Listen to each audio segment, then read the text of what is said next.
Olá, sejam muito bem-vindos ao primeiro seminário Novos Desafios da Educação em Solos no século XXI. É muito gratificante estar aqui, iniciando este trabalho, que foi promovido pelo programa Solo na Escola, da Universidade Federal do Paraná, organizado pelos bolsistas Ana Vitória Gurgel Knopic, Camila Matos Spolador, Guilherme Gonzato, Luane Aparecida Staben, Patrícia Silva Ramos, sob a coordenação de Marcelo Ricardo Lima, que é o coordenador do programa Solo na Escola da UFPR. Então, é uma satisfação estar aqui essa noite, abrindo este evento.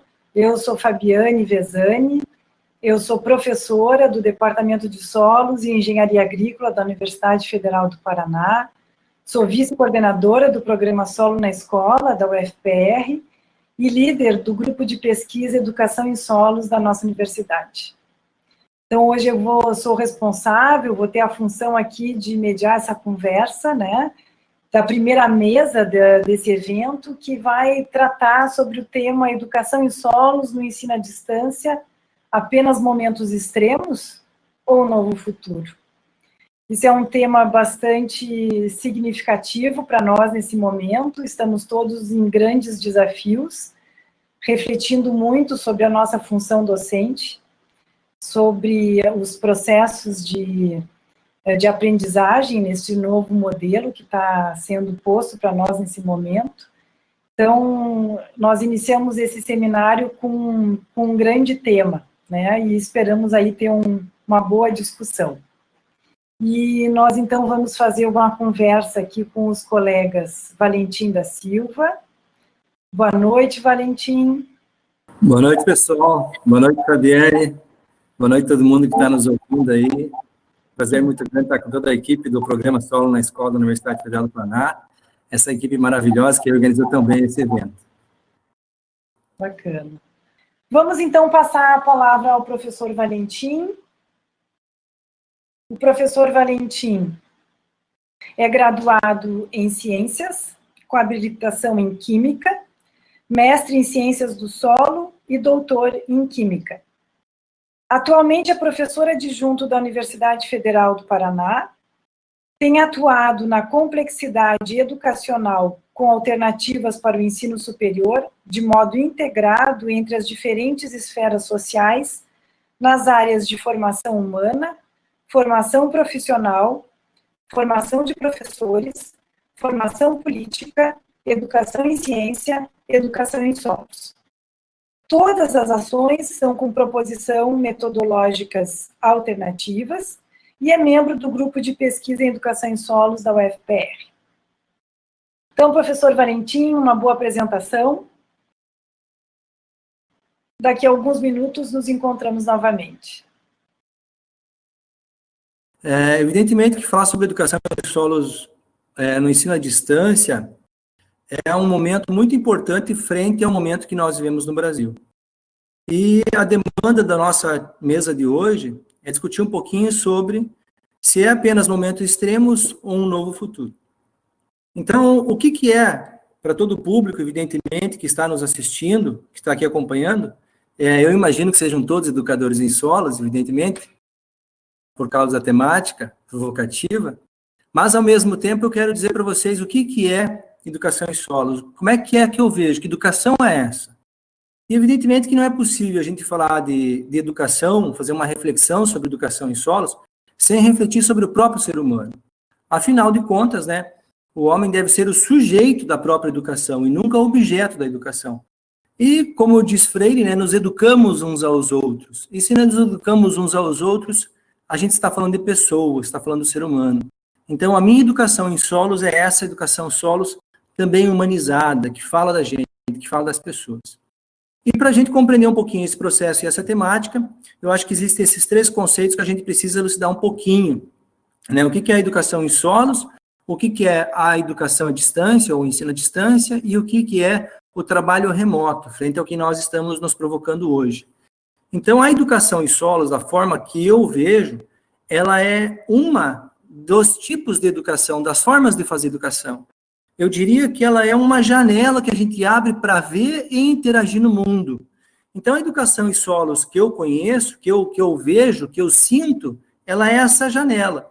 E através dessa janela que eu olho para ver o mundo, que eu abro para ver o mundo, para interagir com o mundo, eu contemplo essa paisagem do mundo. Nessa paisagem, então, tem as pessoas que ensinam, as pessoas que aprendem, tem os grupos sociais, tem as palavras, né, que atravessam todo e qualquer saber, tem os códigos, os termos, os códigos de conduta social, os termos que são utilizados para construir conhecimento nas áreas específicas, tem as normativas de trabalho, tem o conhecimento elaborado, sistematizado. Então, a educação em solos que eu vejo, ela atravessa tudo isso. E ela nos permite identificar e ressignificar esses vários que fazem parte. O que eu vejo também, né, é uma educação em solos que trabalha com as tecnologias de informação e comunicação. Essas que nos auxiliam a reinventar o nosso cotidiano todos os dias. Então, essa educação em solos que eu vejo, ela existe por toda parte. No imaginário das pessoas, de forma consciente ou não, porque é sobre as vivências das pessoas com a natureza. E, principalmente, a educação em solos que eu vejo, ela existe onde há tramas sociais que promovem a construção de saberes de uma geração a outra, transformando os sujeitos e o mundo. Porque educar em solos, no meu entendimento, é educar-se na vida. Então, essa é a janela que eu estou abrindo hoje para dialogar com vocês, essa janela da educação em solos. E nós temos, nesse momento, a demanda de compreender um pouquinho o que é a educação em solos, juntamente com a educação à distância e o trabalho remoto. Evidentemente que a educação à distância ela é uma modalidade de ensino, estabelecida pelo Decreto 9.057 de 2007. Então, enquanto modalidade de ensino, ela vem se consolidando em vários movimentos no Brasil. Já o trabalho remoto consiste no trabalho à distância, e esse é feito em caráter emergencial neste momento da pandemia. Então, a diferença entre os dois é que ele é excepcionalmente para atender este momento emergencial que nós estamos. Mas o que tem dos dois que se assemelham? Bom, ambos os dois, eles utilizam as tecnologias de informação e comunicação principalmente para dialogar entre educandos e educadores. E esses geralmente estão em lugares e tempos diversos, e que se propõem a estarem atuando em processos de ensino e de aprendizagem. Que para você ter essas tecnologias de informação e comunicação, nós precisamos de políticas públicas de acesso compatíveis com cada processo que se estabelece. Então, basicamente, o que difere uma e outra é o momento que nós estamos, mas o que ambos têm em comum são essas tecnologias. E para isso, evidentemente, a gente precisa discutir um pouquinho o que são essas tecnologias e ainda quais são os potenciais que nós temos para desenvolver um processo de educação em solos no ensino à distância. Então, eu quero falar um pouquinho das potencialidades e um pouquinho dos desafios. Bom, algumas das potencialidades é a ampliação de fundamentos teóricos práticos, ou seja, nós temos um momento onde que todos os educadores foram buscar fundamentos teóricos para as suas práticas. Então, principalmente agora, no momento do trabalho remoto. Também há um alargamento desses estudos, dessas teorias e dessas práticas. Ainda o que eu vejo? Quando se propõe na modalidade do ensino à distância e no trabalho remoto, é preciso, como potencialidade, eu vejo assim, uma promoção da autonomia e do protagonismo, tanto dos educadores quanto dos educandos. Então, a gente se coloca mais à frente do processo, a gente gesta melhor o processo que a gente constrói o conhecimento. Nessa síntese reflexiva, elas também trazem maior ampliação de fundamentos teóricos, porque a gente vê que as sínteses vêm mais elaboradas, a gente constrói melhor a reflexão para atender, né, esse encaminhamento que é feito nessa modalidade ou nessa proposição do trabalho à distância. Ainda as práticas de ensino e de aprendizagem inovadoras, porque nós temos, juntamente com isso, o desenvolvimento, utilização e socialização de tecnologias de informação e comunicação. Uma infinidade de plataformas está sendo utilizada hoje, nesses momentos, nós estamos utilizando uma infinidade de recursos de mídia, outros aplicativos são desenvolvidos, tanto para atender conteúdos específicos ou de forma transdisciplinar, Então, quer dizer, há um movimento muito forte que produz material didático, que produz mídias e que vem contribuindo muito com o avanço da educação em solos no Brasil. Já como desafio que eu vejo, os principais desafios, eu vejo uma necessidade de uma reestruturação individual e coletiva do cotidiano, tanto dos professores quanto dos estudantes, ou seja, das pessoas que se envolvem no processo educativo. Nós precisamos se reorganizar, porque antes eu tinha um horário e um local específico quando eu ia desenvolver a educação. Agora eu tenho que me reorganizar e esse lugar não é lá fora, é aqui dentro de casa. Então, essa reestruturação eu vejo que é um desafio. Outro desafio que eu vejo ainda é as condições de produção intelectual. Quer dizer, nós não tínhamos um ambiente preparado para me sentar em casa e desenvolver a minha produção intelectual, porque eu fazia isso num local de educação, que era uma escola, uma universidade. Então, agora eu tenho que criar condições, eu tenho que ter condições de produção intelectual em casa, no meu local de conforto. Quer dizer, produzir intelectualmente em casa é você ter as condições mínimas para que isso aconteça. Né? Nós estamos frente a uma pandemia, se relaciona com a família, os cuidados da família, os cuidados com a saúde, e assim por diante. Outro desafio que eu vejo é a qualificação dos educadores, principalmente. Nós não tínhamos o preparo, a qualificação para estar atuando no ensino à distância. Então, esse desafio está sendo superado por cada um na medida que se coloca, que usa sua autonomia, o seu protagonismo, para avançar nesses processos de modalidade à distância. Ainda um outro grande desafio, daí tanto, aí até mais para os educandos, é o acesso e permanência aos recursos tecnológicos.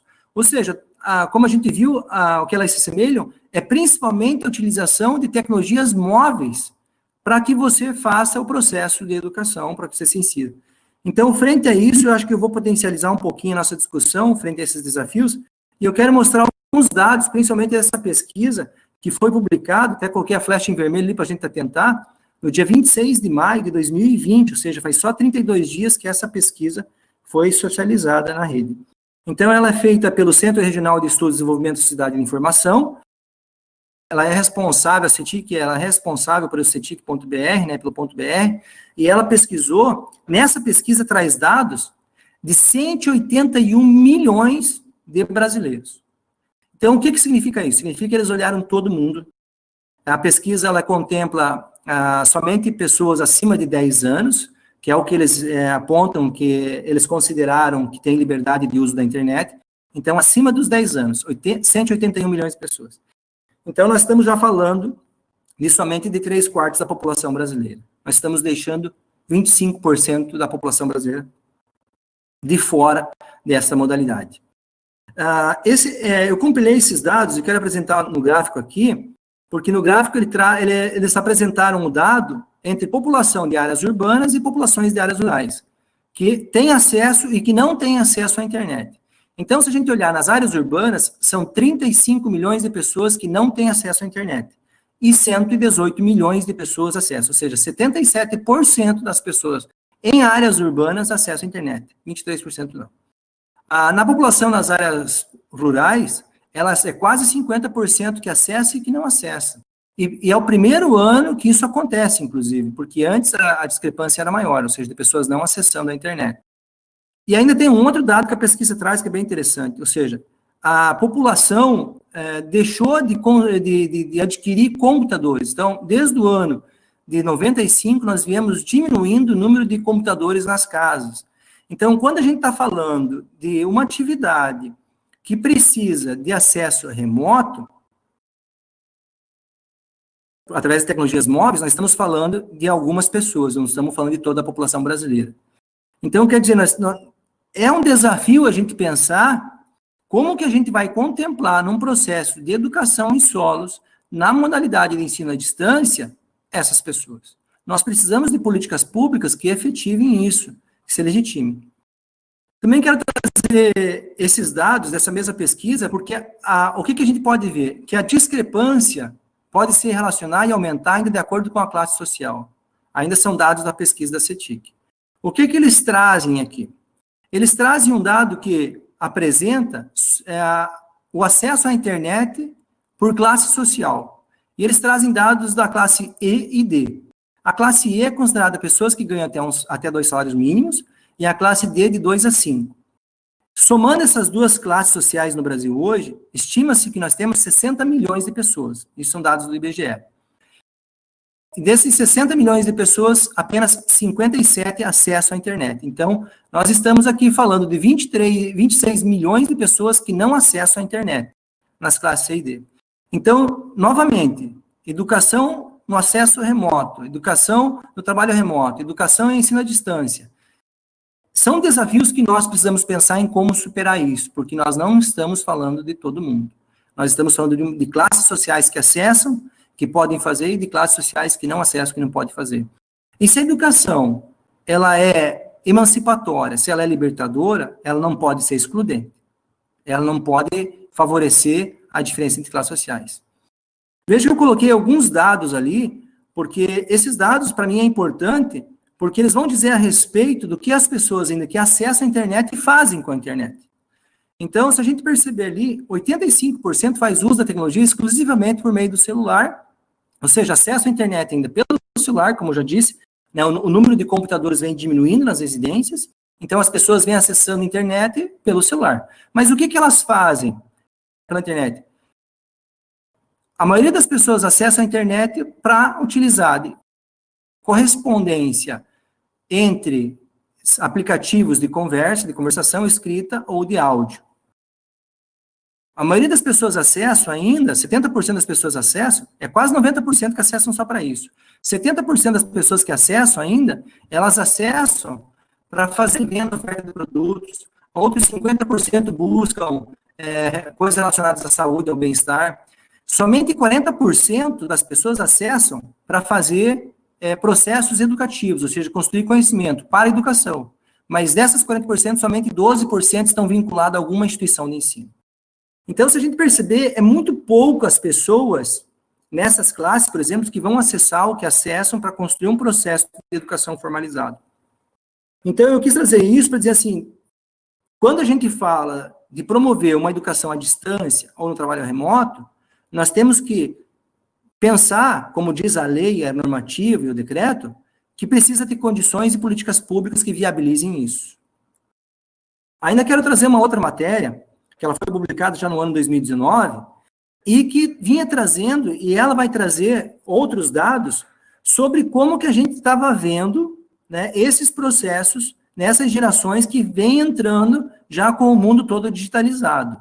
Então, a matéria da BBC do Brasil, ela é uma matéria reproduzida a partir da BBC americana, e ela tinha como título original How Can Distracted Generation Learn Anything? Ou seja, como uma geração distraída pode aprender alguma coisa. Essa era o título original da matéria. E no Brasil a gente ainda colocou mais suave, né? Como educar uma geração digital com tanta dificuldade para se conectar. Lá já diz, é uma geração distraída. Quer dizer, então, o que acontece?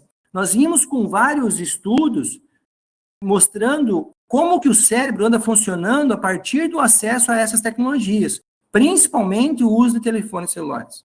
Então, existem trabalhos sérios, pesquisas sérias, produção científica, que acompanharam por mais de 10 anos escolas sem telefone celular na Inglaterra, onde vê o benefício que fez em relação comparativa a outras escolas que não tiveram acesso, que tiveram acesso à internet. Então, quer dizer, os nossos dados todos vinham trazendo uma certa preocupação com o acesso à internet. Nessa pesquisa, tem a indicação de um livro, que é do Tim Taylor. O Tim Taylor vai trazer nessa preocupação, ele dizendo assim que nós não estamos preparados para esmiuçar ou compreender todos os processos que ocorrem no cérebro. Quer dizer, a gente não sabe como é que eles constroem o conhecimento, porque a gente não tem ainda ferramentas e estudos capazes de identificar isso. Outra pesquisa da professora Laura Shedd, é uma professora da Pensilvânia, nos Estados Unidos, ela vai dizer que ela observou que essa nova geração, ela se concentra somente em 28 segundos. 28 segundos de concentração. E ela vai dizer que é o maior desafio, porque quando você propõe um texto longo, eles não se sentem confortáveis, eles pedem para levantar, eles pedem para parar. E não basta você só transferir o texto do papel para o celular ou para o computador. Eles não têm mais paciência de ficar algum determinado tempo em cima de um texto nessas mídias móveis. Quer dizer, são pesquisas que eu quero trazer para nos alertar. O que essas mídias, o que essas tecnologias de informação e comunicação precisam, a gente precisa estar atento. Eu não estou dizendo que elas não são viáveis, eu estou dizendo que é preciso ter um cuidado ao propor encaminhamentos e modalidades de ensino que são dependentes do recurso tecnológico. Então, a gente pode se perguntar, como é a proposta da temática? Nós estamos num momento extremo ou é um novo futuro? Bom, então, qual é o momento extremo ou o novo futuro da educação em solos no ensino à distância? Bom, eu penso que nós não temos um momento extremo ou um novo futuro na educação em solos no ensino à distância.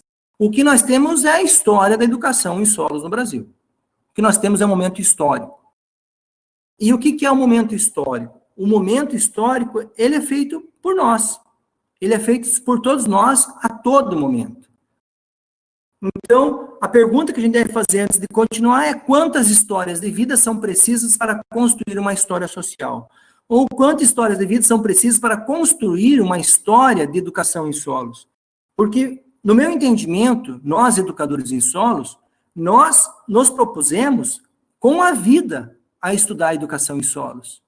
Então, esse movimento da educação em solos no Brasil, ele é feito por educadores que usam a sua vida para fazer isso. Então, ou seja, a nossa história é construída por história de vida de pessoas, sim. E eu acredito que a educação no Brasil, não só na educação em solos, ela precisa ser contemplada mais histórias de vida, ela precisa estar em pauta as histórias de vida. Porque todos nós utilizamos as nossas histórias de vida para estar nos vários processos de educação aos quais a gente se coloca. Então, quando eu fico pensando na minha história de vida e qual é a nossa história social, eu também penso naquela história que ainda nós não temos, eu penso nos nossos sonhos, no nosso modelo de sociedade que ainda não está efetivado, que ainda não está alcançado. Então, construir uma história via processos educativos, ele está também dizendo e anunciando e denunciando que tipo de sociedade que eu quero, que tipo de sociedade que eu quero ver ali na frente. Então, eu acho que é muito importante a gente pensar na história de vida dos educadores, é muito importante pensar na história de vida dos educandos, das pessoas que dialogam conosco, que por algum viés vão estar inseridos nesse processo e vão estar dialogando conosco. E claro, se a gente perguntar ainda se há algum futuro, a gente vai dizer, claro que há futuro, né? Eu aprendi com o grande mestre Fernando Pessoa que navegar é preciso, viver não é. Essa frase é do Pompeu, né? O próprio Fernando Pessoa já anuncia no início do poema, né? Que era de um general navegador. E o Pompeu fala isso para os marinheiros que estavam para embarcarem nos navios para irem para um confronto, para uma guerra em alto mar. E ele dizia, navegar é preciso, ver não é. Claro que nesse momento a gente pode imaginar que havia pessoas com medo. E medo de enfrentar o perigo, o mar, a guerra, o desafio que estava posto ali na frente. E ao mesmo tempo a gente pode imaginar que tinha gente que estava motivado a tal ponto de dizer para os outros que navegar era preciso, né, e viver não é. Mas o que eu vejo? O que eu aprendi? Eu aprendi que é preciso ter cuidado. O medo não pode nos impedir de navegar, ao mesmo tempo a euforia por navegar também não pode nos levar a qualquer lugar. Então eu vejo que nesses processos educativos, principalmente quando a gente vê pelo viés tecnológico, a gente se encanta com os aplicativos, a gente se encanta com toda a estrutura tecnológica, e eu sempre me pergunto, estamos um passo à frente da nossa história ou isso é uma novidade passageira?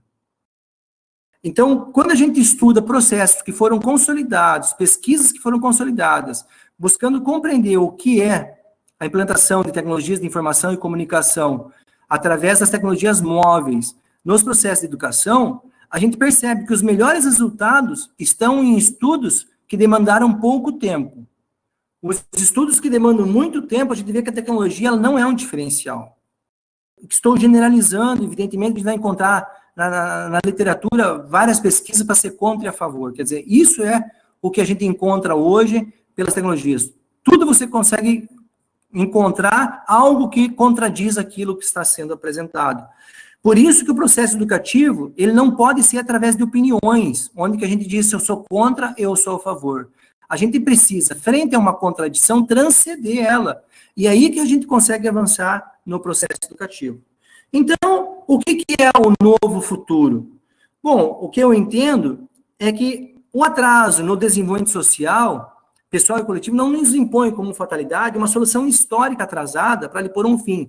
Ou seja, não há nada vindo de solução, não tem nada lá atrás que está vindo, galopando para cá, que vai nos apresentar uma solução. Então, o processo histórico, ele é construído pela gente. Ele é a gente que vai fazer. Então, no meu entendimento, a gente precisa não somente buscar soluções do passado, mas pensar o que é que nós temos agora do passado que pode estar sendo relacionado com o futuro. Ou seja, e o novo futuro, o que tem de relação com o passado? Quer dizer, dessas coisas do passado, do que nós vemos até agora, deve nos interessar somente o que há nelas de futuro. Mas o que há nelas de futuro não é necessariamente o que nós temos de mais óbvio no presente, mas sim as ideias que lhe conferiram credibilidade sobre as formas de mobilização social nas quais souberam se traduzir. Então, ou seja, o que é importante ter em mente nesse processo todo, em relação ao que nós vivemos até hoje em processos educativos, é que nós precisamos resgatar as ideias que nos conferiram alguma credibilidade, que nos mobilizaram, que nos possibilitaram fazer alguma transformação social. Então, por isso que eu digo que do passado só nos interessa o que é nele de futuro, né? Mas o que é futuro não é óbvio. Então, quer dizer, todas essas coisas, nesse momento emergencial que nós estamos vivendo, elas vão passar. E a gente precisa saber quais foram as ideias que realmente me motivaram, me transformaram, que se traduziram em alguma coisa. Então, o que eu quero dizer? Que o mundo que sonhamos ainda precisa ser inventado. O mundo que nós queremos, a educação em solos que nós queremos, ela ainda precisa ser inventada. Nós precisamos estar um passo à frente da nossa história, precisamos dar um passo à frente da nossa história. E uma outra coisa, o Honoré de Balzac, ele dizia que ele tinha sofrido tanto na vida que chegou a um determinado ponto da vida dele, ele não tinha mais espaço a não ser para a felicidade.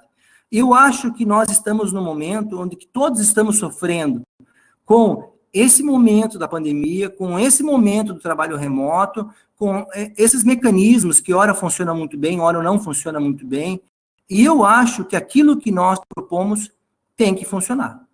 Como educador, eu acho que nós temos que propor coisas que realmente se efetivem e se traduzem em mudança social. E é isso que eu tenho para contribuir, e muito obrigado.